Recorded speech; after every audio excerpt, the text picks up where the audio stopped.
Hi everyone, আজকে আমি বানাচ্ছি এগ কারি রেসিপি। এখন আমি এগগুলোকে সিদ্ধ করে নিচ্ছি। এখন এদিকে এইগুলোকে আমি পেস্ট করে নেব। দেখুন পেস্ট হয়ে গেছে। পেস্টগুলোকে আমি একটা বাটির মধ্যে নিয়ে নিয়েছি। তারপর আমি এগগুলোর মধ্যে দিয়ে দিচ্ছি হলুদ আর নুন। এখন একটা কড়াইতে আমি তেল দিয়ে দিলাম। এই তেলটার মধ্যে আমি এখন এগগুলো দিয়ে দিয়েছি। দিয়ে এটাকে ভালো করে নাড়াচাড়া করে একটু ফ্রাই করে নেব।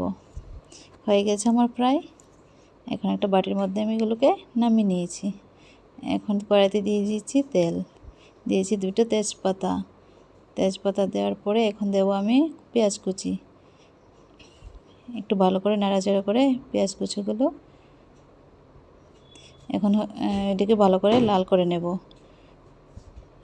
এখন আমি এটার মধ্যে আমি যে পেস্ট করে রেখেছিলাম এটাকে দিয়ে দিয়েছি।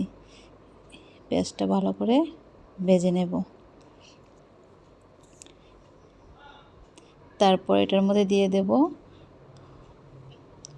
হলুদ, পরিমাণ মতো হলুদ দিয়ে দিয়েছি। তারপর দেব জিরে গুঁড়ো। এখন আমি জিরে গুঁড়ো এটার মধ্যে দিয়ে দিয়েছি। দিয়ে এটাকে ভালো করে নাড়াচাড়া করে নেব। এটার মধ্যে আমি লবণও দিয়ে দিয়েছি। ভালো করে একটু ভেজে নেব। হয়ে যাচ্ছে আমার মশলাটা, ভালো করে ভাজি হয়ে যাচ্ছে। হয়ে গেল আমার মশলা ভাজি। দেখুন কত সুন্দর দেখাচ্ছে কালারটা। এখন এটার মধ্যে আমি ডিমগুলো দিয়ে দিলাম। ডিমগুলো দিয়ে এটার মধ্যে ভালো করে নেড়েচেড়ে নেব। এই তো এখন আমি দিয়ে দিয়েছি এটার মধ্যে জল। যার যতটুকু ভালো লাগে ততটুকু জল দিয়ে দিবেন।